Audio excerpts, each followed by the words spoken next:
now. It's a little crazy. I just have a quick announcement that our next members only star party on Mount Tam is this weekend, which is not the best weekend for viewing, but the following weekend is Memorial Day. So when picking the dates, I decided it was better to have a date in this month rather than no date. And I just want to remind members that you cannot arrive later than half an hour before sunset. Yes, I got that right. That is so there's time to set up and time to make sure you're parked correctly, and then before we get locked in. And then there is a huddle by the lead. I will not be at the event. I have an event here. There's a huddle around sunset, and that is also mandatory, and they will go over the protocol for the event. So it is this weekend, which isn't the best, but we get to be out there. And if you have any questions, you can feel free to email me at president@sfaa-astronomy.org. But that's it, and I'll turn it over to Linda. Okay, I'll talk about some upcoming events, and then I'll introduce tonight's speaker. On June 15th, the speaker is Cynthia Yu. She's the Department of Physics, Stanford. The topic is measuring the beginning of time from the bottom of the world. Measurements of the afterglow of the Big Bang, the cosmic microwave background, have allowed physicists to piece together much of our understanding of the origin, composition, and evolution of the universe. Cynthia Yu works on building new tools to study the astroparticle universe with experiments using the South Pole Observatory, the Simons Observatory, and the CMB-S4 to house the experiments to assist our learning more about the CMB. So that is on June 15th. We always meet on the third Wednesday of each month. Then the following, in July, Ken Lum, who spoke to us earlier, is going to continue speaking with us. In March, we joined Ken Lum as he traveled into astronomy history on his annual visits with the Antique Telescope Society, and which was founded in 1992, by the way. We learned about the very first drawing of a telescope and the accidental invention of the very first telescope in 1608, and we learned so much more. On July 20th, Ken will continue with part 2 of his travels to view pioneering instruments that improved telescopes dramatically during the 18th and the 19th century and well beyond. Ken will describe many examples and share with us the amazing experiences of studying the antique telescopes with these Antique Telescope Society trips. We look forward to travels in astronomical history with the Antique Telescope Society Part 2 on July 20th. I'm going to briefly mention something else that was a happy surprise for me. On April the 7th, I read on physics.org about the world's largest international dark sky reserve with 15,000 square miles located in South Texas and northern Mexico.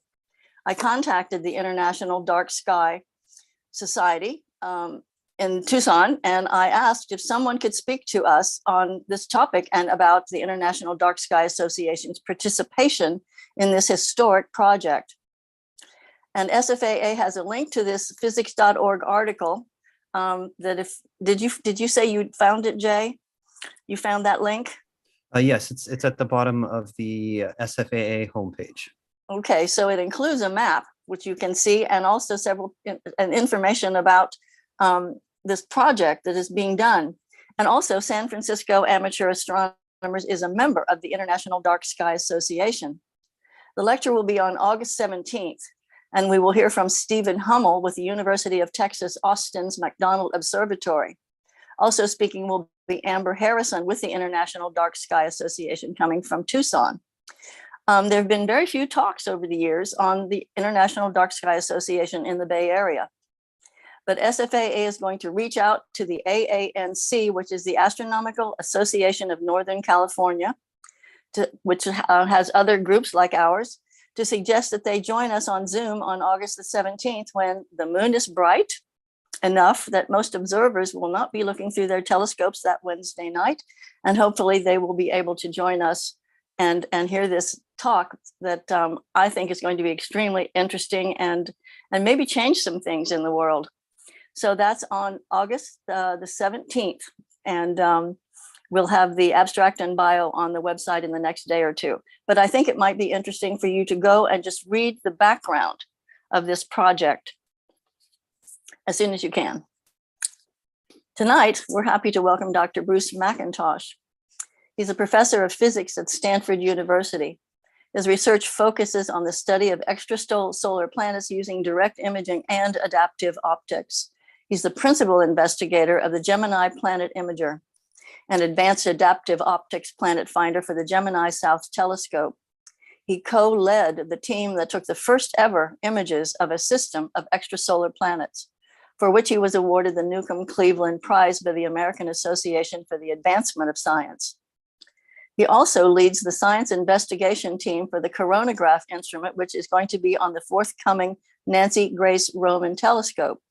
This will enable imaging and spectroscopy of even fainter extrasolar planets. He was awarded his PhD from UCLA.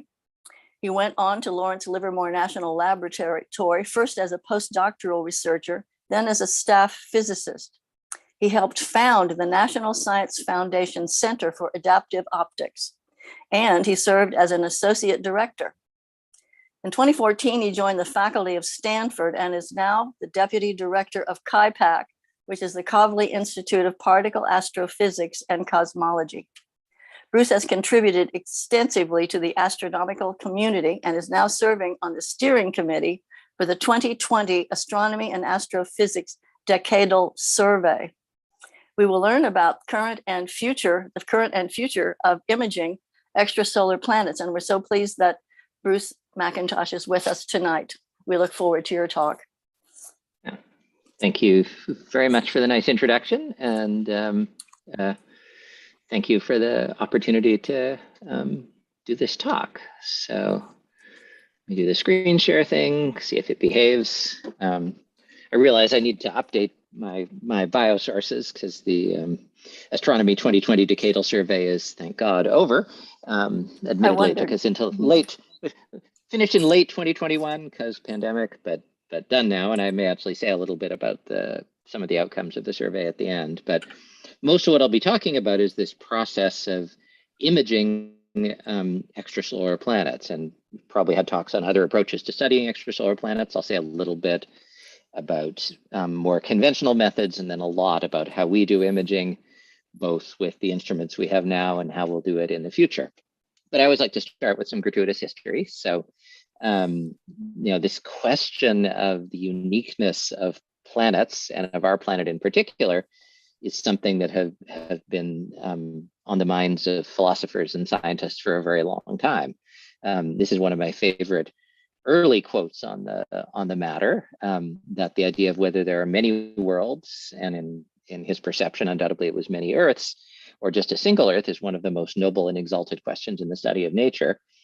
That's still not a question, if you frame it in terms of planets like Earth, that we have an answer to now, but it's a question that we're extraordinarily close to finally having an answer to, in a way that 50 years ago or 40 years ago was almost inconceivable. We know vastly more about the prevalence of planets in the universe than we did when I entered graduate school, for example. But still, with the gratuitous histories, and sort of push back to even earlier, when perceptions of the universe basically consisted of the Earth in the center, obviously, because it's the most important place there is, and a whole bunch of things that were not the Earth, all of which went around the Earth, because Earth, important, has to be the center of everything. That perception felt right, because you don't feel like you're standing on a planet that moves, but it didn't match observations. It's extraordinarily complicated to explain the way Mars moves across the night sky if you assume that the Earth is in the center and everything is going around it. And of course, that framework was challenged and then replaced through the ideas of Copernicus and Kepler and Tycho. Copernicus with the basic idea of, hey, let's put the sun in the center, and then things look a lot simpler, but still not a model that perfectly explained everything we could see about the motions of planets, especially Mars. Kepler and Tycho were kind of one of the first perfect astronomer astrophysicist teams, where Tycho, the astronomer, made extraordinarily precise measurements of the positions of stars, which is what the tools available to them of planets let them measure. And then Kepler, the astrophysicist, developed a model to attempt to reproduce the positions of those planets. And of course, the model he developed had the sun at the center, the planets moving in elliptical orbits governed by laws that now bear his name. And from a scientist standpoint, that nailed it. That was like absolute proof that the sun had to be in the center and that the Earth had to move around, because it matched the quantitative observations. If they had had PowerPoint, they would have had PowerPoint slides of the position of Mars versus time, and the two models fitting it or not fitting it. But another piece of what we call the Copernican revolution, the move towards a sun-centered universe, was Galileo. Galileo was, in some sense, on the spectrum between astronomers and astrophysicists. He was almost more of an instrument builder. He didn't invent the telescope, but he adapted one of the first telescopes to be used for astronomy, looked up in the sky and saw stuff in a way that finished this transformation of our perception of the universe. And I love this movie, which will hopefully run successfully over Zoom. This is a page from Galileo's original sketchbook, or from his reproduced in a publication, showing what he saw night after night after night. When he looked at the planet Jupiter, he saw dots next to it. And then the next night, he saw dots next to it. And the night after that, he saw dots next to it.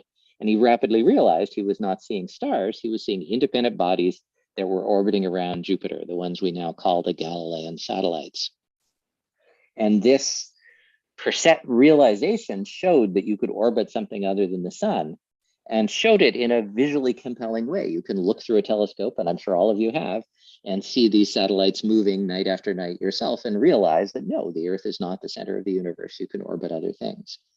And it's interesting that of this transformation of our perceptions, it was Galileo who did the simple thing that you could see with your eyes and visualize, was both compelling and also the one that got him into trouble with the authorities. Also, because I gather he was a jerk, but he had something that showed people were wrong and showed what the truth was in an obvious way.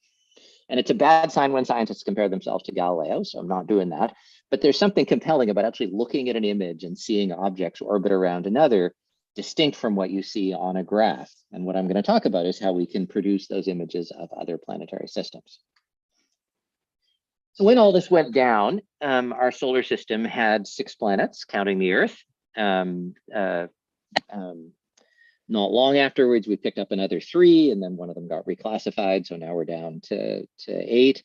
And in the planets in our solar system, there's a kind of fairly obvious, there's just their orbital periods, which may become relevant later, a fairly obvious hierarchy. There are small planets that are made out of rock that are close to the sun that orbit on short periods, and there's giant planets that are made of at least 50% or more molecular hydrogen and related gases that are far from the sun, that are much, much more massive, much lower density, and that orbit much more slowly. And when I went to graduate school, I was taught that this is what planetary systems had to look like, that every planetary system we would discover would be basically a reproduction of our own. And in hindsight, that's almost as embarrassing as Ptolemy thinking that the sun was in the center of the universe. The idea that our solar system has to be the archetype turns out to be almost completely wrong. How do we know it's wrong? Well, the first reproducible discoveries of extrasolar planets on large scales were done measuring Doppler shifts. So we talk about planets orbiting the sun, but Newton's laws tell us that if a planet is feeling a star's gravity, the star is also feeling the planet's gravity. The two of them move in an orbit around a point, the center of mass, along the line joining the two planets, joining the two objects. The center of mass is much closer to the star because it's much bigger. This diagram isn't to scale, but the center of mass of our solar system is just at the surface of the sun. And the sun moves around that center of mass, following the gravity of Jupiter and to a lesser extent the other planets. The sun is always moving in response to the gravity of the planets. And even if you couldn't see a planet, which you can't typically, but you could see that motion, you could realize something is there, that something has gravity, that something is smaller than a star, and that something is a planet. How do you measure that motion? It turns out to be hard to measure the motion like this, to actually see the position of the star shifting back and forth in the plane of the sky. Instead, we measure it with Doppler shifts. We can measure the spectrum of stars extremely precisely. They have lots of well-defined absorption lines, specific wavelengths in their spectra that are missing. The location of those wavelengths shifts, bluer as the star is moving towards us, redder as the star is moving away from us, making the invisible planet potentially detectable just through that shift of the star. And that was really the way the first large-scale systems of extrasolar planets were discovered more than 25 years ago now.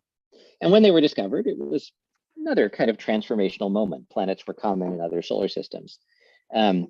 There were lots of New York Times headlines. There were lots of artist conceptions like this, where, ooh, there's a planet and it's close to the star and it's even got a moon that's evaporating. But of course, those are just artist conceptions. If you don't actually see the planet like that, instead you see something like this. You see graphs with lines on them. Plots of the planet's velocity as a function of time show velocity as a function of time, show the star moving towards you and away from you as the planet's gravity perturbs it around. You can measure how long it takes for it to move backwards and forwards. That tells you the year, the orbital period of the planet. You can measure how big the star's motion is. That tells you the mass of the planet. And putting them together, you can recover the most fundamental properties of these planetary systems, but nothing more. You can't tell what they're made out of. Could be planets like Jupiter, could be made out of rock, could be made out of cheese. All you know is that there's something there with a certain mass going around and around the star in a traditional inevitable way. But knowing the mass, the size, and the orbital period, you can compare them to our solar system. And the biggest shock was how different they were from our solar system. The first extrasolar planet that was really discovered with this technique goes around its star in 4 days. Compare that to Earth, 1 year, Jupiter, 12 years, or even Mercury in 90 days, much faster, orbiting much closer to the star. And so but from the Doppler shift, we could recover the mass, and the mass was basically Jupiter's. So these other systems had planets the size of Jupiter that were practically skimming the surface of the star. First one, maybe it's an anomaly. Rapidly more objects like that were discovered. And it became clear that solar systems are really different than our own, that something about their evolutionary history has produced outcomes very different than the one that produced our solar system. The second major way that planets are discovered is through seeing their shadows, transits. So again, if you have a planet orbiting a star, typically, although our technology lets you do it, you can't see the planet, but planets are opaque. And if the planet lines up and happens to pass exactly in front of the star will get a little bit fainter for a short period of time, a few hours as the planet passes in front of it. Not a lot fainter. Jupiter would block about 1% of the light of a sun-like star, but that's a measurement that you can make with a modern CCD camera, even on a relatively small telescope, because stars are bright. And 1% is actually a fairly significant decrease. And so if the stars align, literally, if the planets align with the star, you can use this to detect a planet that's otherwise invisible. You do have to have them line up. If the planet is going around the star like we see it right now, face on, you won't see any dimming, only if its orbit is edge on like this. So you have to get lucky. The system has to align correctly, or you have to be systematic about it. One star, odds are 100 to 1 that it'll align the way you want it to. So you look at 100,000 stars. And that's what the Kepler space mission did. In its primary mission, it stared at a big patch of sky in the constellation Cygnus with what at the time was the largest camera ever flown in space, and imaged about 100,000 stars precisely enough to measure not just whether they had Jupiter-sized planets, but whether they had Earth-sized planets. And it produced thousands of planets, an amazing result. This beautiful animation just shows only the multi-planet systems found by Kepler, of which there were rather a lot, all of them happily going around their star. And compared, though, again, to our solar system. Here's our solar system just showing the inner planets, the Earth, the Mars, Venus, and Mercury, let alone the outer planets. Our solar system is bigger, occupies a larger radius than any of the discovered Kepler systems. If I put them on my cartoon, typical Kepler planets live kind of here. They are often bigger than the Earth, but smaller than Uranus and Neptune. They're always closer to their star. What they are, we don't really know. The fact that missions like Kepler didn't discover any planets like out where Jupiter is, or the Doppler techniques don't discover any planets out where Jupiter is, though, doesn't mean they don't exist. It just means they haven't watched long enough. You only really believe a planet with either of these methods if you see it do an entire orbit, preferably 2, so that you can be sure it wasn't a fluke. And ideally for a transit technique 3, so to see Earth, you would need 3 years of observations. Kepler had a gyroscope failure slightly after 3 years of observation. So it just barely had enough time to see Earth analogs at high detectability, didn't really find any. Jupiter would take 36 years to see 3 transits, or 12 years to see a Doppler shift. We just haven't been looking long enough to see the equivalence of Jupiter with these planets. And Kepler did find some planets that are kind of, I'm not 100% sure whether the tradition is that I respond to questions in chat or wait till the end to come back to questions. I'm actually happy to do either. We usually wait to the end, Okay, but if you good. prefer to go, Yeah. if you prefer, otherwise we can do that as well. Wait to the end makes sense. So fortunately they'll be in the chat, so we'll have a record of these, and I will try not to get distracted by them because I see interesting questions. Think, oh, I better answer that. I will focus my eyes on the screen. Anyway, Kepler did discover some planets that roughly were similar in distance to the sun, to Mercury, but orbiting stars that were very low mass. So the amount of energy they get from their star is similar to the amount of energy the Earth gets, which opens up the possibility that they could have surface temperatures like Earth, which opens up the possibility that they could have liquid water on them. The Kepler people were understandably excited by this and produced press releases where you can see, this one actually has like clouds and it looks a bit deserty for some reason, but it has clouds and continents on it. And obviously you ask what you might see if you wander around on its surface. But again, that's the artist's conception. What we really know is there's a planet there. We know its size because we know how much star it blocked. We know its orbital period because we watched it go around again and again, and that's it. We don't know what it's made of. We don't really know anything beyond that. A friend of mine, Mark Marley, now at University of Arizona, used to say that when press releases talk about a planet being Earth-like, it's like talking about the headlights of a car coming towards you on a dark night as being Mustang-like. All you really know is how far apart the headlights are. Could be a Mustang, could be a Pinto. We know this planet is kind of Earth-sized. We don't know it's really Earth-like. But we could fix that a little bit. If we could study the spectrum of an extrasolar planet, not of a star, but of a planet itself, the spectrum of an object tells you what it's composed of. Every object has a distinct spectrum. Every chemical element emits and absorbs certain wavelengths of light. Those spectra are the chemical signature of what's present in a planet. If you see the 5 glowing colors on the top of this graph, you know there's helium. If you see 2 little yellow glows, when you disperse the light with a prism, you know there's sodium, etc. With Doppler's planets, can't do that at all. With transiting planets, if you get lucky and you make very sensitive measurements, you can begin to say something about its atmospheric composition. The trick is, while the planet is passing in front of the star, a lot of light gets blocked by the planet because it hits the surface of the planet, which is opaque. Some light just misses the planet and comes to you. Some lines of sight graze the planet and pass through the planet's atmosphere before they get to the Earth. And so a tiny fraction of the starlight, and it's a really tiny fraction that you see, is light that passed through the planet's atmosphere, which in turn lets you look for chemical signatures present in that planet's atmosphere. Right now, that only works if the planet is really big and the star is really small. And so it's basically only been done for these Jupiter-like planets that are really close to the star. It's a valuable bonus if the planet orbits the star extremely rapidly, because then you can make the measurements again and again every 4 days and make sure that you get the right measurement. And when this is done, we found that these planets that are the size of Jupiter are unsurprisingly composed of gas like Jupiter. With a bigger and more sensitive and really stable telescope, you could potentially make these measurements for planets that are roughly the size of the Earth. And as you may have heard, we launched a big, incredibly stable telescope into space in December, and it's actually working. And so with the James Webb Space Telescope, we might be able to make these measurements and start to see hints of the chemical composition of Earth-sized planets. But they'll still have to be orbiting small stars, and they'll still have to be orbiting pretty rapidly because it will take dozens or hundreds of measurements, even by James Webb, to measure the composition of an Earth atmosphere planet. So it really helps if the planet goes around the star and you get to make the measurement every 4 days. So with JWST, we'll start to be able to study the planets that are closest to their star and know their atmospheric composition, which is really exciting.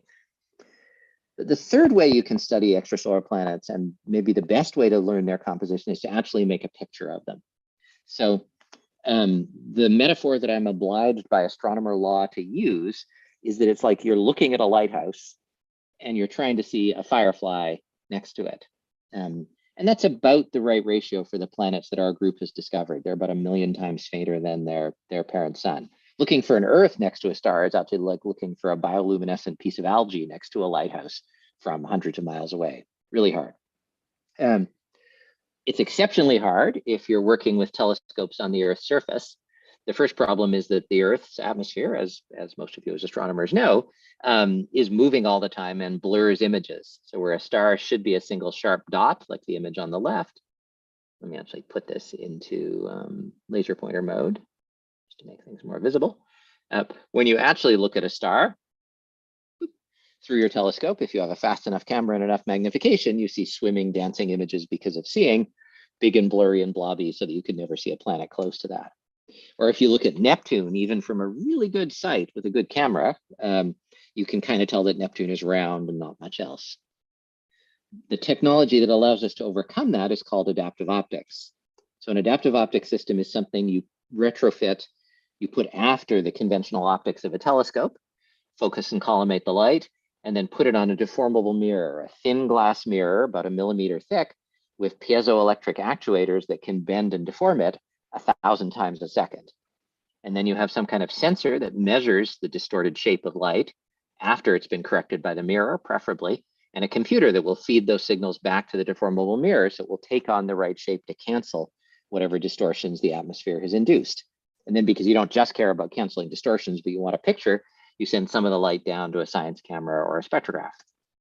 And that can take something like Neptune and turn it into that, which is an actual adaptive optics Keck image, 20 years old now, actually, early adaptive optics technology on Keck. So with adaptive optics, we can cancel enough atmospheric turbulence to reach the diffraction limit, the fundamental limit of the telescope's resolution. That's pretty cool. Still won't let us see a planet. So on the left now is an image of a star taken with Keck, and it is a nice tight image. Keck is a beautiful telescope. Light is well focused. If I overexpose that image, I get this. You can think of this as, well, you can see the diffraction pattern coming off the structure of the telescope, which is 6-sided in the case of Keck. It's a little bit like lens flare, imperfections in the telescope mirror, residual atmospheric turbulence because the adaptive optic system is imperfect, and diffraction from things like the spiders that hold up the Keck secondary mirror make this big mess. With the best image processing we can do, we can remove enough of this mess to see something that's about 1 million times fainter than the parent star, typically more like 100,000 times fainter than the parent star. And that's not good enough. Jupiter in our solar system is about 1 billion, 10 to the 9th billion with a B times fainter than the sun. And so Jupiter would be 1,000 times fainter than all of these little spikes and bits of lens flare in this image, completely undetectable. And so the last thing we do is we cheat a little bit. Instead of looking for Jupiter, we look for things that are brighter than Jupiter. You could do that if the planets were bigger than Jupiter, but it turns out planets don't get any bigger in radius than Jupiter. They're all about the same radius as Jupiter. So instead, we look for them when they're young. We don't completely understand how planets form. We kind of know what you start with, which is a big cloud of gas, what you finish with, planet. In the process, a lot of energy gets released. And so although Jupiter right now is about 234 degrees below zero, when it formed, it might have been 3,000 or 1,500 degrees with energy released during its formation. And for the first 100 million years or so, it stayed warm. Warm means warm enough that it would glow, especially at infrared wavelengths, and only be 100,000 times or 1 million times fainter than the star within our ability to detect with Keck. And so a collaboration I was part of started looking for young planets. How do you do that? You look at young stars. Planets can't be older than their stars. And so we picked all the young stars in the solar neighborhood, surveyed them to see what we could see. And on one of the stars we looked at, we got spectacularly lucky. This is a real image coming off the back of Keck. In the center is the star. It's actually blocked out and then removed by adaptive optics and software, but not perfectly. And so all these white blips are little bits of leftover lens flare. But every one of the dots is an actual planet. The star is about 1.5 solar masses. It's about an F0. The planets have, we estimate from their spectrum, have a temperature of about 1,000 degrees. So they're 5 to 7 times the mass of Jupiter. You can see this one out here is fainter because it's a little bit cooler, 3 to 5 times the mass of Jupiter. And in the years since we've discovered it, we've actually been continuing to observe and monitor this system. And Jason Wang, who's now at Northwestern University, and Christian Marois, who's part of the team with me that discovered it, put together this movie that you might have seen before. This is, again, still actual data. It spans about 10 years. The star is blocked out in the center, but is glaring around the edges of it. So the blobs in the center aren't real. They're just lens flare. But the dots are real, and this is their real motion over 10 years. And they're moving just like Kepler said they would, just like Newton's laws said they would. The planet on the far out is moving slowly. The planet close in is moving rapidly. Rapidly is relative. The system is much bigger than ours. The planet at the far edge is further away than Neptune or Pluto is. Even the closest one is at kind of at Uranus to Saturn orbital distances. So it's going to take forever for them to go all the way around, but they're moving. They're all moving in the same plane like our solar system. The orbits almost, but not quite face onto us. It's tilted a little bit away. And the fact that we can see this, that we can see Kepler's laws in real data in real time, is just one of the most amazing things in my career as an astronomer. And I could watch it all day. Jason Wang's webpage has even more up-to-date versions of this where he's patched in a couple more years of data. So we were happy, and so we had our press release, and we had our gratuitous picture of the glowy planet, because you have to. In your press release, you can see the heat coming through its surface. You can see the other planets. Were we lying? Not as much, because if you can see the planet, although we can't make an image of its surface like this, we can take that light and put it into our spectrograph and measure its atmospheric composition. We can tell the atmosphere is hydrogen, water, and methane in these giant planets. We can tell that there's dense, hot gas, clouds of liquid metal deep in the atmosphere, and we can even recover the fact that the clouds probably don't perfectly cover the whole planet's surface, and so that you can see hot glow through gaps in the clouds as you look into the deep, hot interior. So we're reasonably happy with that. On the same diagram, 4 planets here, still not quite like our solar system. They're much more massive than our solar system and much further out than our giant planets, but getting there. But we couldn't see closer because still of leftover glare from the star. And so actually before we found those planets, we started working on the Gemini Planet Imager. So it pretty much does what it says on the tin. It works with the Gemini Telescope and it images planets. Here's a picture of a CAD drawing of what it would look like mounted to a cube on the back of the telescope with a person for size or a small animal for size. It includes an infrared spectrograph built to make spectra of the planets we find. It includes a really advanced adaptive optic system for the time that 1,000 times a second corrects for this atmospheric turbulence nearly perfectly. Special masks to block and divert the residual starlight, and a mechanical structure and high-end software that holds it all together and gets all the pieces talking to each other. I'm actually going to skip talking about the chronograph mask in the interest of time. We spent about 10 years designing and assembling this and then put it all together in a lab at UC Santa Cruz before I came to Stanford. The lab was a class 1000 clean room because you don't want a bit of dust on your mirror because that would look like a planet. This is before we turned it into a clean room. So these people were allowed to lead on it even though they have beards. There's the spectrograph being loaded in. After we put it together, integrated and assembled everything, it's going to mount on the back of a telescope. And so it has to cope with the fact that the telescope moves all over the place. So we did gravity testing to make sure that nothing bent or fell off. And then when things did fell off, we fixed them. It has to operate under mountaintop conditions. So we built a giant meat locker around it and chilled it down to -5 Celsius to make sure that it would still operate. And it did. Then 9 years ago, we packed it up in crates, got it ready to ship it to Chile. My at the time, small child helped with the loading and shipping process. And we put it on a truck, flew it then on an airplane because you can't drive to Chile, unloaded it at the Gemini South Observatory on Cerro Pachán in Chile, again with the native wildlife present and watching.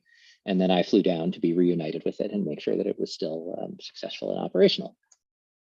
Here it is on the back, going on the back of the Gemini telescope. Gemini is an 8-meter telescope, one of a twin pair, hence the name Gemini. And we'll return to the other telescope towards the end of the talk. And here is our Gemini Planet Imager mounted on the back of it, looking up at the Cassegrain focus of the telescope. We had our first light observations in November 2013. Here's the team deployed down at the mountain to commission and operate it, being watched by the local wildlife again. Our first light extrasolar planet, we looked at the system Beta Pictoris b, which had a known exoplanet. In this image, you're seeing the star being blocked out, but kind of glinting around the edges of the blocking mask. And then down here, you're seeing the extrasolar planet. 10 times the size of Jupiter, 2000 degrees, still a young glowy planet, but really easily detected, especially compared to previous generation instruments that could just barely detect that planet, and doubly especially because that took an hour for a previous generation instrument and it took 60 seconds for the Gemini Planet Imager to see it. If I actually take half an hour's worth of data, you can see how much more sensitive it was than previous instruments. Using this, we took a large team and we looked at about 500 stars in the solar neighborhood. Here's our science team at a meeting at UC San Diego. Initially, we flew down to Chile to operate the instrument, but eventually we transitioned to just remote observing from Stanford, controlling the telescope over the internet, which has the advantage of you can get help from local wildlife of various sorts. These are my dogs that came in to help during an observing run. We have a very sophisticated data architecture that processes in real time the incoming data to look for planets and post them in our Slack chat, kind of cobbled together in various ways, but works effectively. This movie shows the entire survey. See if it'll start running successfully. There we go. On the left, you can see every star we observe. On the right, the images that come out of the back of the Gemini Planet Imager. And at zoom speeds, you probably can't see, but occasionally you'll see dots go by. Most of the dots you can see are actually binary stars, not planets, because the planets are hard to see. But over the course of the large-scale survey, we imaged, as we'll see eventually, 6 planets, including 51 Eridani b, the coldest exoplanet imaged or spectroscopically studied to date. There we go. End of the survey. Oop. You also might have seen, as that movie went by, around some of the stars, not little dots indicating planets, but lines or even rings. And in that case, what you're seeing is the extrasolar equivalent of a Kuiper belt. So our solar system has this Kuiper belt full of comets, which are basically debris left over from the formation of the solar system. They're little planetesimals that didn't turn into planets properly. The systems we're looking at also have their own Kuiper belts. And those systems are young. They're much younger than our sun, which means their Kuiper belts are really chaotic. They haven't settled down much. And so they're full of lots of comets that are colliding with each other in complicated ways. And those collisions produce dust. That dust from those extrasolar Kuiper belts is visible to GPI. So this is a gallery of more than 20 extrasolar Kuiper belts that we successfully detected, rings and disks around their nearby stars. And there's a whole other talk that some of my colleagues could give about what that tells us about their planetary systems. But I'm going to focus a bit on the planets.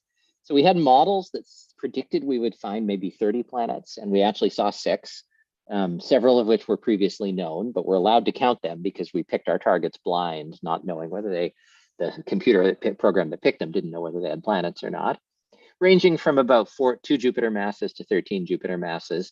We also found 4 of what are called brown dwarfs, objects that are more massive than planets, but smaller than stars, kind of 30 or 40 Jupiter masses. And we've learned a huge amount from those. I'll say a little bit about later on. We can study their composition, which gives us clues to their formation. We can study their orbits, and we can count how common planets like this are. If I put them on my diagram, we didn't quite get to Jupiter, but we did find planets that are kind of intermediate between Jupiter and Saturn. Out of this, we found that sun-like stars tend not to have Jupiter-like planets. Planets like Jupiter are rare. Maybe no more than 25% of all sun-like stars have a Jupiter or bigger planet anywhere in the inner part of the solar system and the outer part of the solar system in between. Larger stars are more likely to have Jupiter-like planets. Brown dwarfs, these objects that are in between stars, are extremely rare, and they form very differently than planets. So we've produced results looking at the distribution of these to give us clues as to how planets form. But we still didn't do as well as we wanted to. We wanted really to maybe discover 10 or 12 planets. We wanted to be able to find planets as close to the star as Jupiter or even closer. And so we worked while we were doing the survey to understand why not. And one of the main factors limiting our survey turns out to be the Earth's atmosphere. Even though we have this adaptive optics, and every millisecond it measures the turbulence in the atmosphere, every millisecond that deformable mirror changes its shape. By the time you've spent a millisecond making the measurement and a millisecond moving your deformable mirror, the atmosphere is moved. The atmosphere does not hold still. And in particular, if you happen to be somewhere where the jet stream is pointing at your observatory, And my observatory is this little circle here. These are a figure showing high altitude winds on the Earth. The jet stream moves too fast and we can't keep up with it running 1,000 times a second, which suggests an obvious upgrade because GPI is now 10 years old. Computers have gotten a lot faster. Let's make it run 2,000 times a second. We've also pretty much looked at every young star in the Southern Hemisphere. There aren't that many that are close enough to the Earth that you could see their planets. And the Gemini Observatory is repurposing the Gemini South Telescope to emphasize supernova and things like that. And so we're going to move GPI from the Gemini South Telescope in Chile to its twin telescope in Hawaii. We'll get new stars to look at. We will upgrade the instrument in the process. I'll say a little bit about that on the next slide. Hopefully we'll find a bunch more planets and we'll need a new mascot because we won't be hanging around the Chilean foxes anymore. So GPI actually, literally, even as I speak, is on its way home. It left Chile last week. It's currently sitting in a warehouse in Chicago. It's going to be upgraded at the University of Notre Dame, led by my former postdocs, now professors, Quinn Konopaki and Jeff Chilcote. It's going to get a new computer that's about 5 times faster. It'll get a new sensor for atmospheric turbulence that will let us look at much fainter stars, new starlight masks to let us look closer to the star, new prisms in the spectrograph. All told, it'll be an order of magnitude, we think, more powerful, and maybe start to probe really the true Jupiter analogs that we hope are out there. Last few things I want to talk about are into the future and then leave some time for questions. So the introduction mentioned the Nancy Grace Roman telescope, which used to be called W first. I need to fix this slide. Roman is now on track for a 2027 launch because as you may have heard, there was a pandemic. There we go. It's a telescope designed actually mostly for cosmology. The W first stands for Wide Field Infrared Survey Telescope, and it's going to do beautiful and amazing cosmology, studying galaxies across the history of the universe. But it's also going to carry for the first time a really good prototype coronagraph, an instrument for imaging extrasolar planets into space. That's going to not include special masks to block out the star. And it's actually going to have a deformable mirror. Even though it's a space telescope and there's no atmospheric turbulence, a deformable mirror will correct for things like residual polishing errors in its own mirror, tiny tool marks from the finite size of the tools used to polish what's still a really pretty amazing mirror. And with that combination, it'll achieve the level of sensitivity needed to see not just young Jupiters, but mature Jupiter-like planets. Here's an image on here of what Roman would see if it looks at one of the planets that have been discovered with Doppler shifts. You probably can't see the 2 planets there unless you sort of know where to squint. But if I look at a star without planets, I don't see as many blobs. If I subtract one image from another, this mature planetary system becomes detectable. It's only a prototype. It can only see 3 or 4 of the best Jupiter-y planets, but it will be our first chance to test the technology of advanced coronagraphs in space. Beyond that, we're going to need bigger telescopes and bigger coronagraphs to get to the ultimate goal of seeing Earth-like planets. There are a couple of mission concepts for this. The Habitable Exoplanet Observatory was a proposal for a 4-meter telescope, almost twice the size of Hubble, that would use technology that I don't really have time to talk about called a star shade to block out a star and see faint planets next to it. A level even beyond that, a team proposed something that was unimaginatively called the Large UV Optical IR Telescope, or LUVOIR, which were mission concepts for an 8-meter or a 15-meter telescope with advanced coronagraphs capable of imaging Earth-like planets around a large population of stars. And to give you a sense of what a 15-meter telescope in space would look like, here's an animation that the California Academy of Sciences put together for a talk I gave, comparing LUVOIR to Hubble. So there's Hubble, pointed at the Earth, which you really shouldn't do with Hubble. And in a moment, LUVOIR will come into the animation. And LUVOIR will continue to come into the animation. And LUVOIR will continue to come into the animation. And LUVOIR will continue to come into the animation. And then we'll pull back and see the sort of scale of these proposed next generation space observatories compared to something like Hubble. In actual fact, you wouldn't even put LUVOIR this close to Earth because the heat from the Earth would muck up its optical alignment, scattered light from the Earth would hide the planet. LUVOIR really will go out where a LUVOIR-like mission would really go out where JWST is, at 2 million kilometers away from the Earth. But with a mission like that, we could produce images where instead of the dots being giant Jupiter-like planets, the dots now are Earth-sized planets. In this simulated image, B is an Earth. I think, want to say C is a Mars, but I'm not 100% sure. You can see the Kuiper Belt around this extrasolar target system as well. And you can see the planets. You can measure their spectrum. You could detect in the atmosphere of these planets markers for things like methane or water or oxygen or ozone. And a LUVOIR or HABEX class mission would be capable of detecting oxygen around dozens of Earth-sized planets if they exist in the solar neighborhood. And from Kepler, we know they exist. Whether we should build it or not was a key question for what was referred to as Astro 2020. So every 10 years or so, astronomers do what's called a decadal survey. That's a 10-year planning exercise to figure out what the next big telescope missions should be. In the year 2000, one of them said, hey, we should build a giant cold infrared space telescope with hexagonal gold mirrors and launch it into space. That vision was realized 22 years later when the James Webb Space Telescope was launched. Astro 2020 looked at a variety of different possible goals and focuses for astronomy. I had the honor of being part of a committee with 16 other really brilliant scientists and engineers. The policies that it lays out, Congress and NASA and the National Science Foundation take seriously. Our highest priority science area was taking the path towards habitable worlds, answering the question of whether we are actually alone. It's a hard question, but it's a question that we have the technology to successfully answer.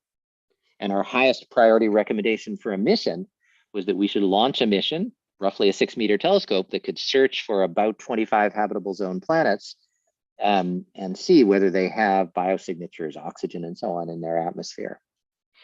This will probably take another 20 years to do, just like Webb. This is going to launch in the 2040s, but we know how to build it. We know we have the technology. We know that the planets are out there from Kepler. And this is a thing that we can choose to do as a nation and as a civilization. Beyond that, someone asked me to talk about what do you do after that? So if we launch this mission somewhere between LUVOIR and HABEX, we'll get spectra like this, where you look at the brightness of the planet as a function of wavelength and you say, hey, water, hey, this tiny little dip, oxygen. You know something about the planet's chemistry. But still, chemistry doesn't let you have the press release where you show the picture of the planet's surface, and it doesn't tell you everything. There could be oxygen for non-biological reasons. Does the planet really have oceans? Does it have forests? And so you'd really like in the end game is something that shows you the surface of the planet. That's hard. So the resolution of a telescope depends on its size and also the wavelength it looks at. The Hubble Space Telescope has an angular resolution of about 0.04 arc seconds, which means if you look at a star 10 parsecs, 30 light years away, you can see details as small as 0.4 astronomical units. You can basically tell planets apart from each other. But the resolution of that telescope in terms of the radius of the Earth is about 10,000 Earth radii. Not going to see continents with it. Even a LUVOIR class telescope would have a resolution of thousands of Earth radii when it looks at a far off system, or 10 million kilometers. You can't see any details in anything that's smaller than 10 million kilometers across. To actually get a resolution high enough a telescope big enough to get a resolution of, say, 100 meters to actually see 100 kilometers to actually see details on the surface of an extrasolar planet, you would need a telescope that's about 1,500 kilometers across.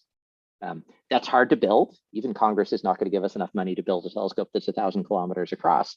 But there actually is a telescope that's thousands of kilometers across in our solar system already, and it's called the sun.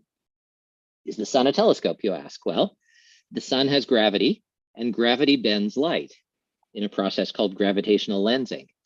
This is actually routinely done using other galaxies. If I have a big, massive galaxy, and I have a distant object behind it, the rays of light that leave the big, massive object, the distant object will get bent by the massive galaxy and refocused on Earth in a way that will produce multiple magnified images of this more distant galaxy. And this is done routinely for other galaxies. Here's a Hubble picture, which I'm going to zoom in on. In the foreground in red is a big, massive galaxy whose gravity is acting like a lens. Bent around it are distorted but incredibly magnified images of a tiny distant galaxy. The tiny distant galaxy would only be a few pixels across, but it's been magnified by the foreground galaxy acting like a lens in a really distorted way. That work is done now almost routinely with other galaxies. You can also do it with our sun. So there's the sun. sunglasses because you don't want to look at the sun because it's too bright. There's an Earth-like planet behind it. Rays of light leaving the Earth-like planet get bent by the sun's gravity and produce a very distorted image of that Earth-like planet. That distorted image is kilometers across, and so you could catch it with a fleet of telescopes or by moving a single telescope around to recover the image of the distant extrasolar planet. Alternatively, and my student Alex Madurowicz has looked at this, if you look at the sun itself, it's surrounded by a ring that is a distorted image of the planet, and you could use that ring combined with maybe multiple telescopes to reconstruct an image of the surface of a distant extrasolar planet. And over the course of a series of observations, you might get the image on the right.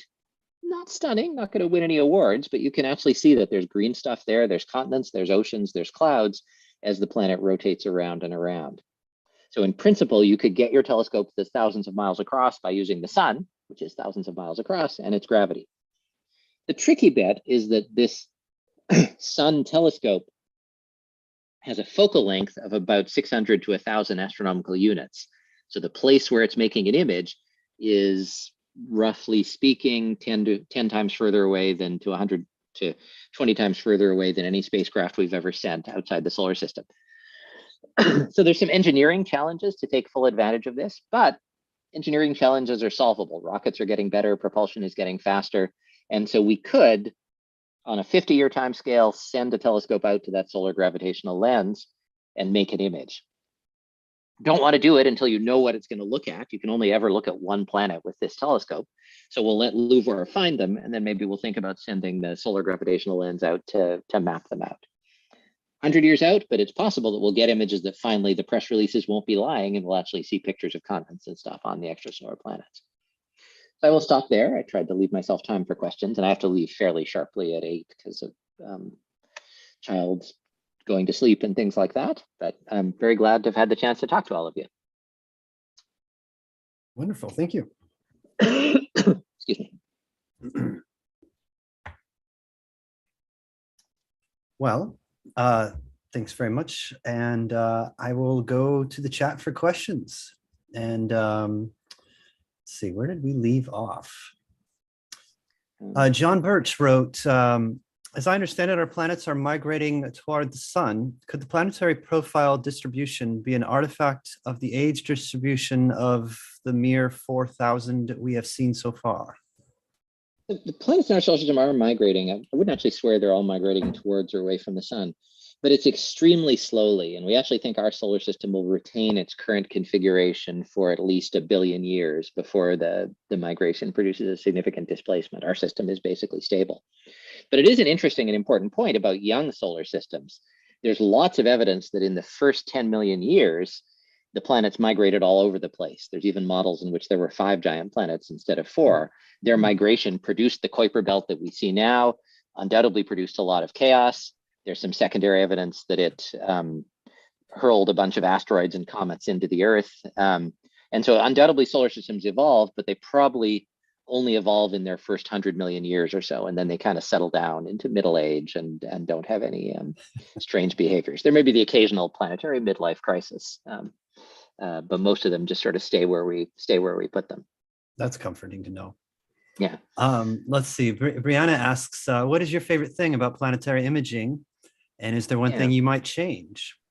Yeah, I mean, the favorite thing is really that you get to see the planets. And again, I could watch the movie I showed all day of just watching them go around. And there is something satisfying in a way that measuring Doppler shifts and transits isn't. That beta pic image that we got from first light of GPI, literally we knew there was going to be a planet, but that we could actually see it almost immediately. We're all like jumping up and down in the room. So the kind of immediate gratification in the production of images and neat spectra. If I could change, is this something I could change about the universe or about my instruments? So if I could change something about the universe, we did not get lucky. So an interesting fact about exoplanet sensitivity is that the techniques we use are pretty blind to solar systems like our own.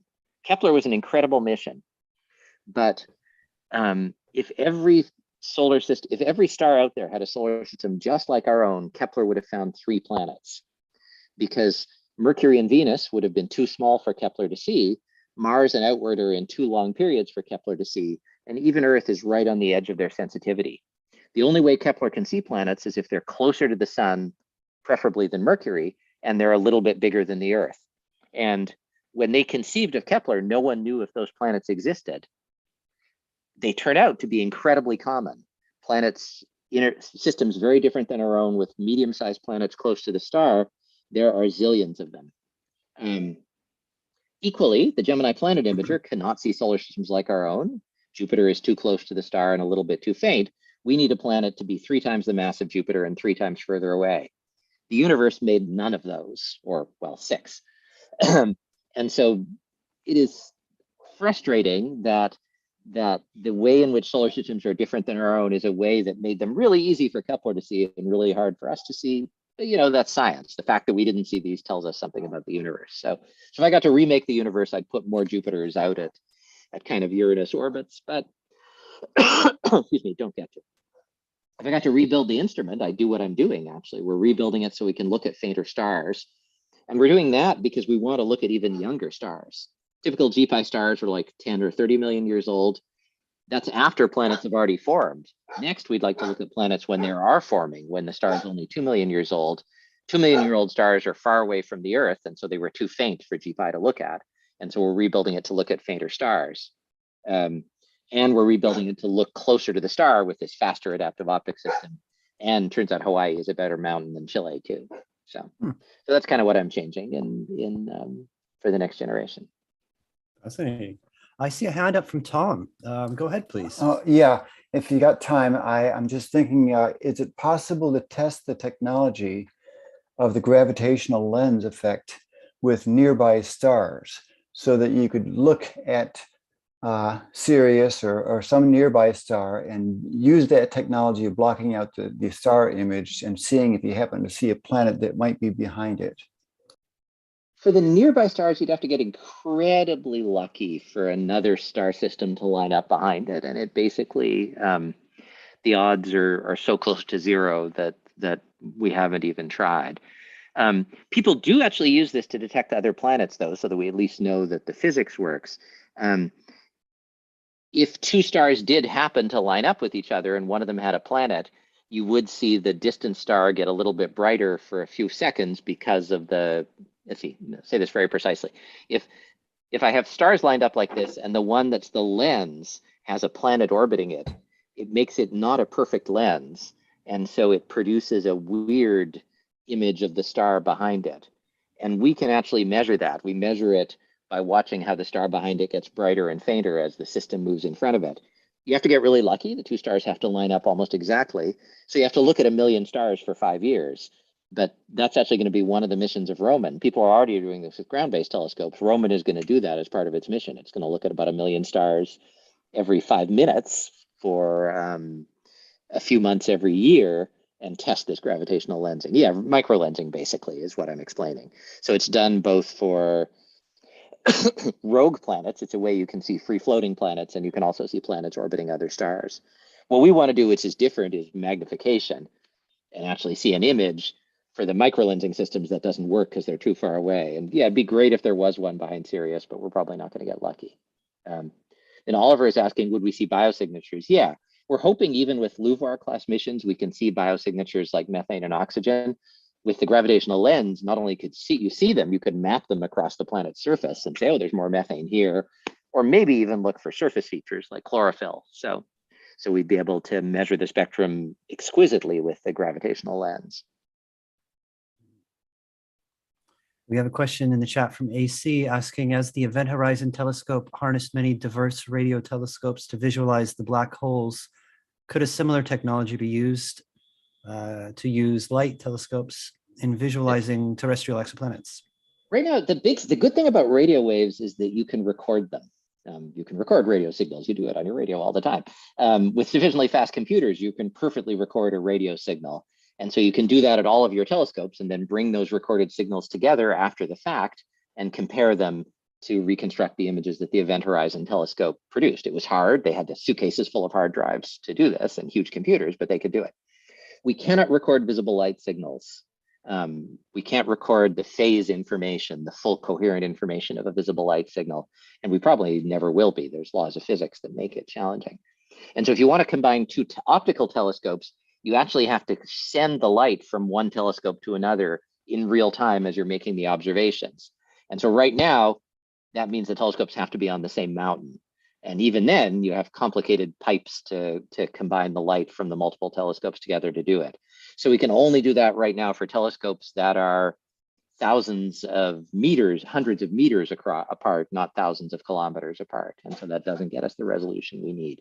In space, you might be able to do it. So the other approach that could work is an event horizon like one, where you have multiple telescopes formation flying in space that are tens of thousands of kilometers apart from each other, and you shoot laser beams back and forth between them to measure their relative positions, and you schlep the light around.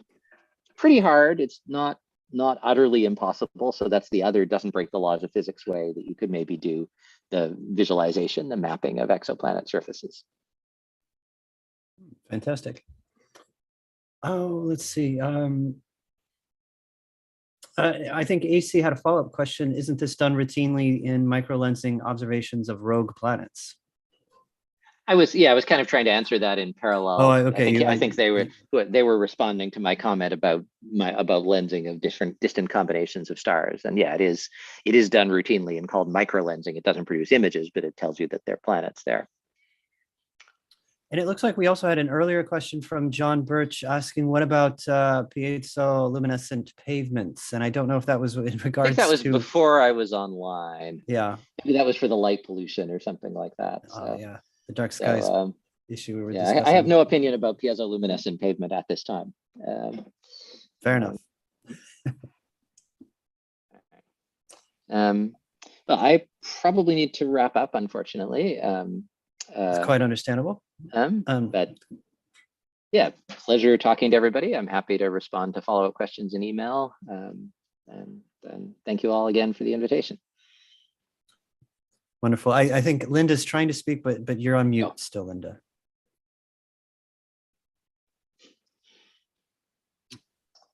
Zoom. Yes. I think she's on a tablet, so. Yes, I am on a tablet, and thank you so very much for joining us tonight. I appreciate it, and going all the way up to the other far future telescope that you also mentioned. Thank you so much. Your slides were great, and your movies were memorable too. Thank you so much. Oh yes, I did really enjoy that Galilean moon video. That was quite fun to watch. Thank you.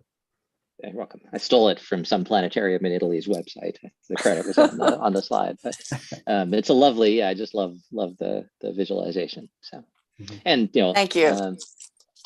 Let's see. Just the last question Oliver was asking. Yeah, I mean, knowing where the biosignatures are, I think would be the strongest evidence that they're really life. That if you see something that looks kind of like a chlorophyll signature and it's concentrated on the continents, not in the oceans, or if you see higher methane densities in regions that you think have reasonable temperatures, that strengthens the case. And then finally, watching the planet change. If you did this to Earth and you did it 1,000 years ago, if you're patient, you watch for 100 years, you'd see us chopping down all the trees. So you'd have some clues that something's going on. You'd see seasonal cycles. You'd see something that would really tell you you're seeing an Earth equivalent. So. Oliver Teague is a very bright young man, and I just gave him one of my telescopes, the Dobsonian, and he's 14 years old. And when he walked away, I said, "What would you like to be when you go to university?" And he said, "An astrophysicist." That's Oliver Teague.